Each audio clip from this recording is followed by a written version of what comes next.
Gold, trusted gold buyers. మీరు తాకట్టు పెట్టిన బంగారాన్ని విడిపించి ఈ రోజు ఉన్న మార్కెట్ ధరకు కొనబడను. Latest development. అర్థమైంది. బాబు పదరా, మనం బయటికి వెళ్ళి ఆడుకుందాం.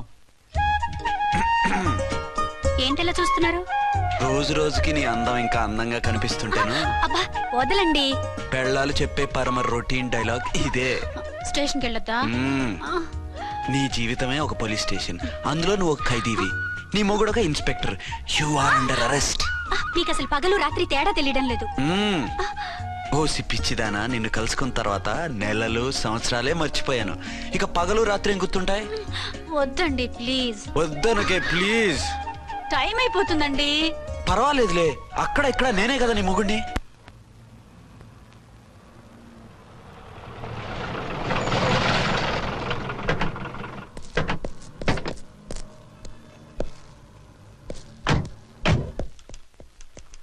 సార్ ఎస్పీ గారు వచ్చారు. Good morning sir. మార్నింగ్. ఆ మినిస్టర్ తమ్ముడి కేసు ఎవిడెన్స్లు రేపు కోర్టులో ప్రెజెంట్ చేయాలి కదా? Yes sir. అన్ని రెడీగా ఉన్నాయా?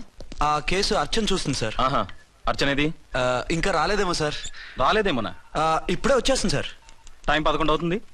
లేట్ పర్మిషన్ అప్లై చేసిందా? లేదు సార్. పర్మిషన్ లేకుండా లేట్గా రావడం ఏంటి? యాక్షన్ తీసుకుంటాను సార్. ఏంటి పూట విశేషాలు? నీకు వార్తలు విశేషాలు వినిపించడానికి నేను దూరదర్శన్లో ఉన్న రిపోర్టర్ అనుకున్నావా? ఏమైంది మీకు? హౌ డేర్ యూ సబార్డినేట్వి విష్యూ గిష్యూ లేకుండా నా ఎదురుకుండా కూర్చుంటావు? Get up. సరసాలు చాలు గానీ ఆ ఫ్యాన్ వేయండి, ఉక్కగా ఉంది. Shut up and get up. ఇప్పుడు టైం ఎంత అయింది? నీ చేతికి వాచి ఉందిగా. నేను టైం తెలుసుకోవడానికి నేను టైం ఆడట్లేదు. ఇంత ఆలస్యంగా ఎందుకు వచ్చావని అడుగుతున్నాను. మీకు తెలీదా? మొగుడికి చెప్పినట్టు ఏంటో సమాధానం? నేను ఇప్పుడు బాధ్యత కల ఓ పోలీస్ ఆఫీసర్ గా నీ పై అధికారిగా అడుగుతున్నాను, ఎందుకు ఇంత లేట్ అయింది? చెప్పాలా? చెప్పి తీరాలి. నా మొగుడికి 24 అవర్స్ అదే యావ. 5ంటికి లేచి ఇంటి పని, వంట పని, ఒంటి పని ముగించుకుని ఆఫీసుకు బయలుదేరడానికి డ్రెస్ మార్చుకుంటూ ఉంటే వెనక నుంచి కరెక్ట్ గా వచ్చి. ఇంకా చాలా ఆపమన్నానా? నీ మొగుడు సరదాలు తెచ్చాలంటే సెలవు పెట్టి తీర్చుకో. ఇలా డ్యూటీ టైంలో కాదు. ఇదే ఫస్ట్ అండ్ లాస్ట్ వార్నింగ్. వెళ్ళి పని చూసుకో. Okay sir. Okay sir. మీరున్నారని ఎక్స్పెక్ట్ చేయలేదు సార్. Okay carry on. నాన్నా, నీ కోడలు మూడెలా ఉంది? చాలా బ్యాడ్ గా ఉంది. ఏమాయ్? ఏమిటాయ్? దాహం వేస్తుంది, కాసిన మంచినీళ్ళు ఇవ్వు. తీసుకుని తాగు. అర్చే, నీ చేత్తో కాస్త టీ ఇవ్వరా? వెళ్ళి పెట్టుకో. ఎందుకులే, ఒకేసారి భోంచేద్దాం. వంటేం చేసావు? వంటేం చేస్తాం, తింటాం. బ్యాలెన్స్ ఉంటే పని మనిషికి ఇచ్చేసాం. ఆహా, పతివ్రత అంటే నువ్వేనే. నాకు ఈ పూట ఆకలిగా ఉండదని ముందుగానే కనిపెట్టేశావు. వైఫా మజాకా? Shut up. నీది మంచి మనసు కాబట్టి ఆ మాటతో ఊరుకున్నావు. అదే ఇంకో పెళ్ళాం అయితేనా? మీకు ఇంకో పెళ్ళం కూడా ఉందా? చిచి, ఇంకోటి పెళ్ళాం అనబోయి ఇంకో పెళ్ళాం అనేసా. ఏంట్రా కోపమా? కాదు, తాపం. అయితే నేను తీర్చేస్తాగా. నన్ను ముట్టుకోకండి. అయ్యో, ఏ పొద్దున ఎస్పీ గారి ముందు అంత బిల్డప్ ఇవ్వాలా? ఏదో ఒకటి సర్ది చెప్పచ్చుగా. అక్కడికి మీరేదో సిన్సియర్ అయినట్టు, నేను చావటం అయినట్టు. అంటే చట్టానికి ధర్మానికి అదేంటి కింద పడుకున్నావు? చట్టానికి ధర్మానికి విలువ ఇవ్వాలి కదా. మీరు సిఐ గారు, మేము ఎస్ఐలం. మీరు పైన ఉండాలి, నేను కింద ఉండాలి. చి అది బయట చెప్పే డైలాగు. భార్యా బిడ్డల కన్నా బాధ్యత గొప్పది కాదుగా. ఇది ఇంట్లో చెప్పే డైలాగ్. పడగొట్టి పని గడుపుకునే మగమాటలు మాట్లాడకండి. మీ చేత తిట్లు చీవాట్లు తినే కర్మ నాకేం పట్టలేదు. ఎందుకు ఏడుస్తావు? ఇప్పుడు ఏమైందని? నేనెందుకు ఏడుస్తాను? ఆ తిక్కుమాలిన ఉద్యోగానికి రాజీనామా చేసి పారేస్తే ఏడవలసిన వాళ్ళు ఏడుస్తారు. ఆ పని మాత్రం చేయకేన అర్థంకి. దీనికి మాత్రం లోటు రాకూడదు. పెళ్ళానికి కోపం వచ్చినప్పుడే మొగుడికి మూడొస్తుందో? నాకే రావటం లేదు, వదలండి. నాకు వచ్చింది కదా, ఆటోమేటిక్ గా నీకు వచ్చేసింది.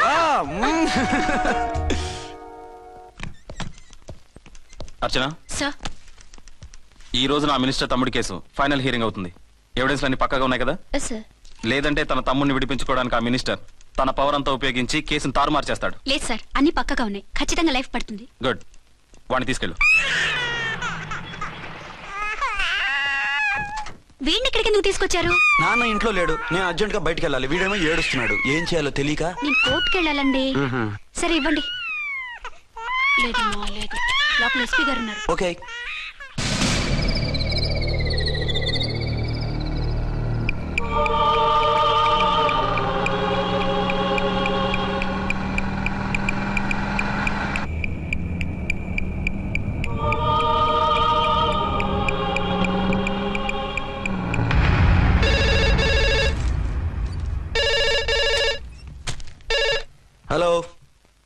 ఎస్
ఎవరో మందు పాత్ర పెట్టి పోలీసు వ్యాన్ని పేల్చేశారు.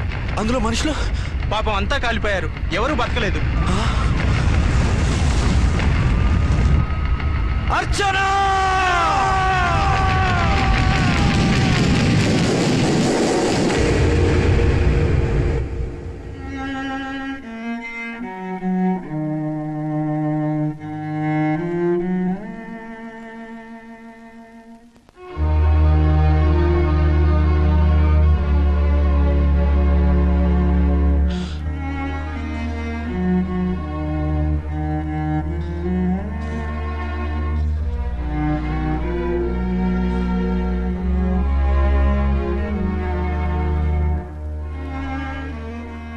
రెండేళ్లు పైనైంది వాళ్ళు నీకు దూరమై.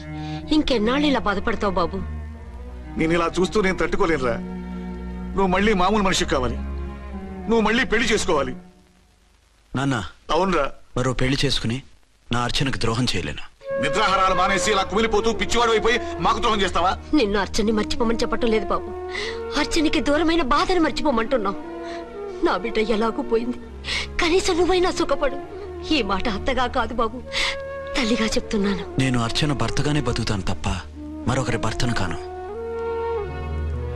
నీకు చనిపోయిన భార్య ఒక్కరితే కాదురా, బతుకున్న తండ్రి కూడా ఉన్నాడు. నేను ఓ భార్యకి భర్తలేరా? భార్య లేని జీవితం ఎంత నరకమో నాకు తెలుసు. మీ అమ్మను మర్చిపోలేక ఆత్మహత్య చేసుకుందాం అనుకున్నాను. కానీ తల్లి లేని వాడివి, తండ్రి కూడా లేని అనాథగా మిగలకూడదని ఇంకా బతుకున్నాను రా. దాన్ని మర్చిపోలేకే ఈ తాగుడుకు అలవాటు పడ్డాను. నువ్వు నాలా కాకూడదు, ఈ వంశం నీతోనే అంతరించిపోకూడదు. నీకు తోడు ఈ ఇంటికి ఆడదికు కావాలరా.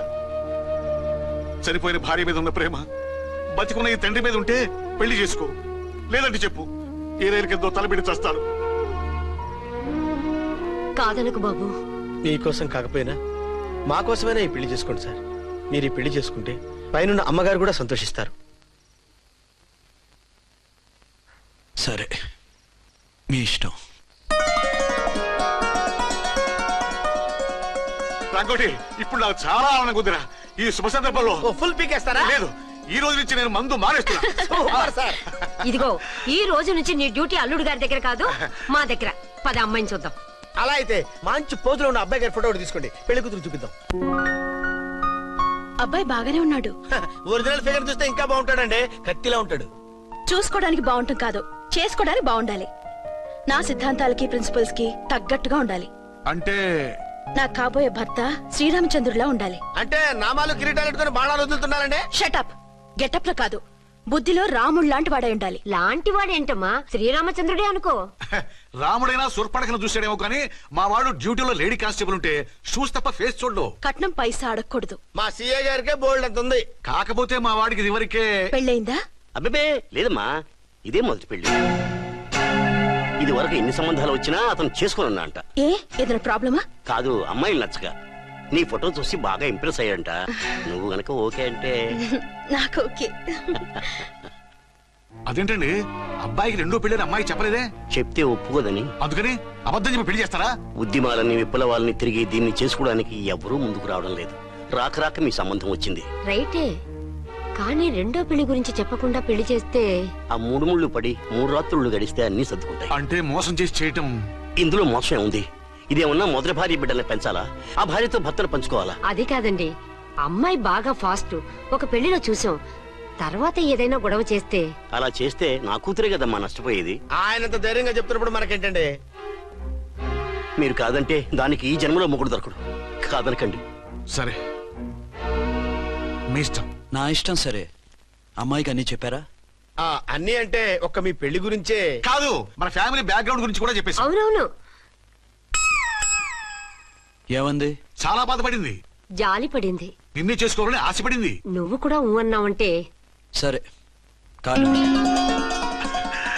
అదేంటండి, అమ్మాయి దగ్గర ఎలాగో నిజం దాచాం, అబ్బాయి దగ్గర దాచడం ఎందుకు?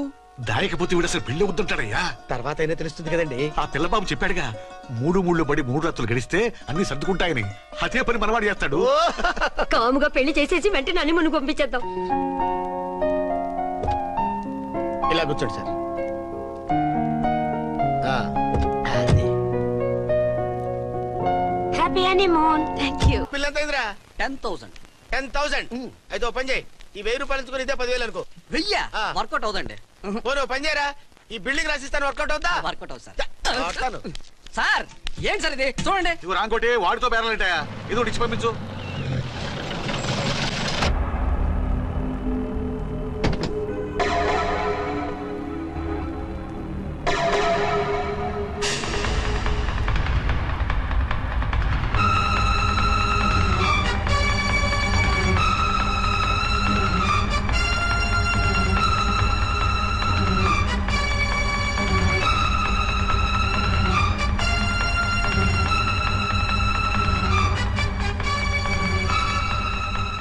మావయ్య, అమ్మా, రాంకోటి, అర్చనా. నువ్వు చనిపోలేదు మావయ్య, బతికే ఉన్నాను. ఆయన ప్రేమే నన్ను బతికించింది. బాబు, మీ మనవడు.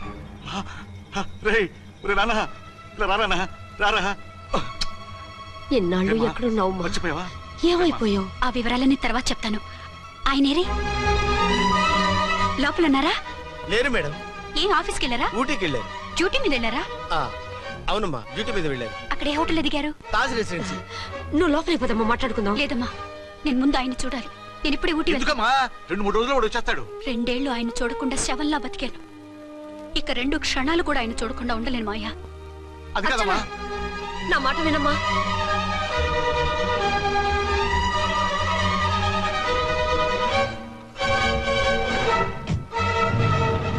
ఇప్పుడెలా? అదే అర్థం కావట్లేదు. అల్లుడు గారికి మళ్ళీ పెళ్లి చేసామని బాధపడాలో, కూతురు బతికొచ్చిందని సంతోషపడాలో తెలియటం లేదు. నాకు అసలు ఏమీ అర్థం కావట్లేదు. ఈ టెన్షన్ నేను తట్టుకోలేను. వేసేస్తా, మళ్ళీ మందేసేస్తా. రామకోటి, అమ్మాయి గారు వచ్చేసారని, పెళ్లి విషయం తెలియనివ్వద్దని వెంటనే అల్లుడు గారికి ఫోన్ చేసి చెప్పు.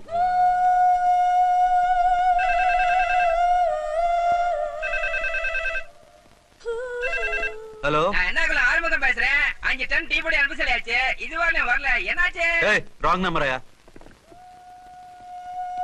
ఏంటి ఇప్పటి వరకు యమా ఫాస్ట్ గా ఉన్నావు, సడన్ గా ఎంత సిగ్గు వచ్చేసింది? ఆడది తల వంచి సిగ్గుపడేది పెళ్లిలోను, తను వంచి సిగ్గుపడేది శోభన రోజున. అలాగా.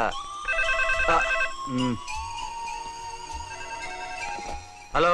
Send one large whiskey to room number 201. Hey, this is not room service. Good evening, sir. May I help you? We are busy. Don't give any phone calls till morning, okay? Okay, sir. I will give instructions to the operator. Have a nice sleep. Good night, sir. Thank you. Okay. Hello. ఎవరు sir? Hyderabad నుంచి విక్రాంత్ గారని వచ్చారు. ఆయన connection ఇవ్వండి. Sorry sir, ఆయన morning దాకా ఎవరికి connections ఇవ్వద్దన్నారు. నా ఫోన్ వస్తుందని ఎక్స్పెక్ట్ చేసి ఉన్నాడు ఆయన. త్వరగా ఇవ్వండి. No sir, we're very sorry. Urgent రా మొగడా, లేకపోతే నీ పేరు చెప్పుకొని కాపురాలు కూలిపోతాయి. కూల్తే కూలాయి, మా హోటల్ కి మాత్రం బ్యాడ్ టాక్ రాకూడదు. Bye. Hello hello hello hello. అయిపోయింది. ఇప్పుడు ఈ 3వ ప్రపంచ యుద్ధాన్ని ఆపేదిలాగా? ఫ్లైట్ లో వెళ్ళిపోతే కరెక్ట్. ఇదిగో మొత్తం సిగ్గంతా అప్పుడే ఖర్చు పెట్టేకు, ఇంకా 2 రాత్రులు పడాలి. లైట్. ఓకే, వెలుగు పడుతోంది. ఆ కర్టన్ కూడా క్లోజ్ చేయండి.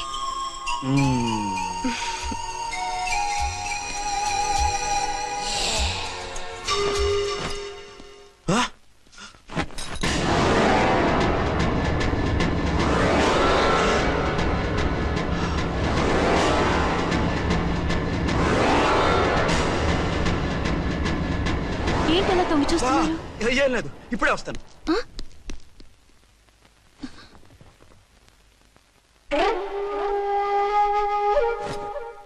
Excuse me, will you please tell me the room number of mister Vikrant? Just a moment.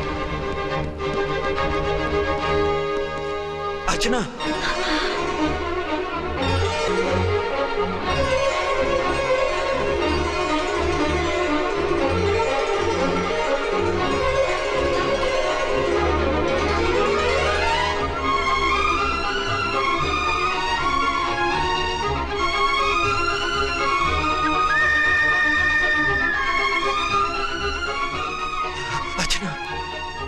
నువ్వు నేనేనండి, మీ అర్చన్ని.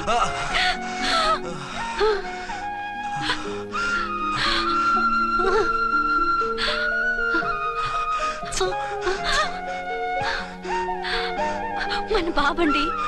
డాడీ. అరే నాన్న, వచ్చి. Archana. Excuse me, excuse me, excuse me, excuse me. ఇక్కడ బహిరంగ ముద్దుల నిషేధం, పక్క వాళ్ళకి ఇబ్బంది కదా, కొంచెం కంట్రోల్లో ఉండండి. Thank you, bye. రూమ్కి వెళ్తాం పదండి. అటొద్దు, ఏ? అక్కడ ఎవరో ఉన్నారు. ఎవరు? తర్వాత చెప్తాను. నేను ఇంకో రూమ్ తీసుకొస్తాను. ఉండు. మిమ్మల్ని ఎప్పుడెప్పుడు చూస్తానా, అసలు చూడగలనా అని భయపడిపోయాను. అసలు ఇన్నాళ్ళు ఎక్కడున్నావు, ఏమైపోయావు? ఆ రోజు మినిస్టర్ తమ్ముడిని తీసుకుని కోర్టుకెళ్తుంటే వాళ్ళ మనుషులు అటాక్ చేసి నన్ను బాబుని కిడ్నాప్ చేసి వ్యాన్ని పేల్చేశారు. దేనికి? సాక్ష్యాధారాలు లేకపోతే కేసు కొట్టేస్తారని. ఏదైనా గొడవైతే నన్ను అడ్డం పెట్టుకుని తప్పించుకుందామని. అంటే ఈ 2 ఏళ్ళు నన్ను బాబుని వాళ్ళ దగ్గరే బంధించుంచారు. మొన్న కోర్టులో ఆ కేసు కొట్టేశాక మమ్మల్ని వదిలిపెట్టేశారు. వాళ్ళు ఇప్పుడు ఎక్కడున్నారు? దేశం విడిచిపెట్టి పారిపోయారు. మీరెలా ఉన్నారు? నువ్వు లేకపోతే ఎలా ఉంటానో నీకు తెలీదా? కాకపోతే నువ్వు చనిపోయావు అనుకుని. హలో, నేనండి ఝాన్సీని. ఎక్కడున్నారు? ఇక్కడే పక్కనే ఉన్నాను. ఫస్ట్ నైట్ నా పక్కన ఉండకుండా ఆ పక్కన ఎక్కడ ఉన్నానంటారంటండి. త్వరగా రండి. అలాగే వస్తాను. ఎవరండి? మళ్ళీ వచ్చి వివరంగా చెప్తాను. ఉండు, వెంటనే వచ్చేస్తా.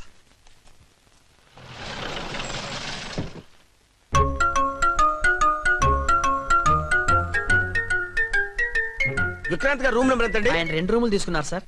ఏ రూమ్ లో ఉన్నారండి? సారీ సార్, మాకు తెలియదు. తెలుగు ఆ మాత్రం తెలీదా? పైగా సూట్ ఒకటి. సార్, రామకోటి, నువ్వేంటి ఇక్కడ? అర్చనమ్మ గారు బతిగా ఉన్నారండి. ఇప్పుడే వచ్చింది. కలిసారా? మీ పెళ్లి విషయం చెప్పేశారా? లేదు, ఇప్పుడు చెప్పాలి. వద్దు సార్, చెప్పొద్దు. ఏ? 2 ఏళ్లుగా తప్పించి కలవరించి ఎంతో ఆశగా మీకోసం వస్తే నేను 2వ పెళ్లి చేసుకున్నానని ఎలా చెప్తారు సార్? ఈ విషయం ఆవిడకి తెలిసి తట్టుకోలేదు సార్. దివ్య భారతిలో మేడం నుంచి దూకి చచ్చిపోతుంది సార్. నిజమే, తను చాలా సెన్సిటివ్. అయితే ఝాన్సీకి చెప్తా. అది ఇంకా డేంజర్ అండి. ఏ? తనకి నా గురించి మొత్తం తెలుసా? ఆవిడకి అసలు ఏం తెలియదండి బాబు. మీరు ఫస్ట్ హ్యాండ్ అని ఆవిడకి అబద్ధం చెప్పి పెళ్లి చేశాం. అదేంటి? పెళ్లి ముందు చెప్పమన్నాను, చెప్పామని చెప్పారు. చెప్తే ఆవిడ చేసుకోదు, మీరు చేసుకోరని అలా అబద్ధం చెప్పాం. ఆవిడ అసలే ఫాస్ట్ అండి. ఈ నిజం తెలిస్తే పెళ్లి మీద పెళ్లి చేసుకున్న దొంగ సీఎని పేపర్లో వేయించి దాని కింద మీ ఫోటో వేస్తుంది. ఆ ఆవేశంలో సూసైడ్ చేసుకున్నా చేసుకుంటుందండి. సార్, 206 లో ఉన్నవాడు మీకు అవుతారు? ఆవిడ మా ఆవిడే. ఆవిడ మిమ్మల్ని పిలుస్తున్నారు సార్. అలాగే సార్, రూమ్ నెంబర్ 306 లో ఉన్నవాడు మీకు అవుతారు? ఆవిడ మా ఆవిడే. మిమ్మల్ని రమ్మంటున్నారు సార్. ఆవిడ పిలుస్తుంది, ఈవిడ పిలుస్తుంది. నేను ఎటు వెళ్ళాలరా? ఇద్దరి దగ్గరికి వెళ్లకుండా వేరే రూమ్ తీసుకుని రెస్ట్ తీసుకోండి. మెంటల్ పీస్ లేకపోయినా మెంటల్ లేకుండా ఉంటుంది.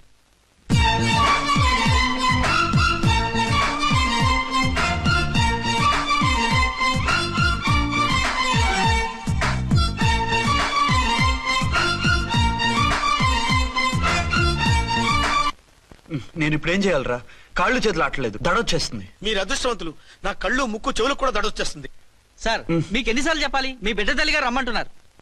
సరే, వస్తున్నాను పద. సార్, మూన్ వెళ్ళిపోయి సన్ వచ్చేసేలా ఉందంట సార్. మీ హనీమూన్ వైఫ్ గారు మిమ్మల్ని పిలుస్తున్నారు.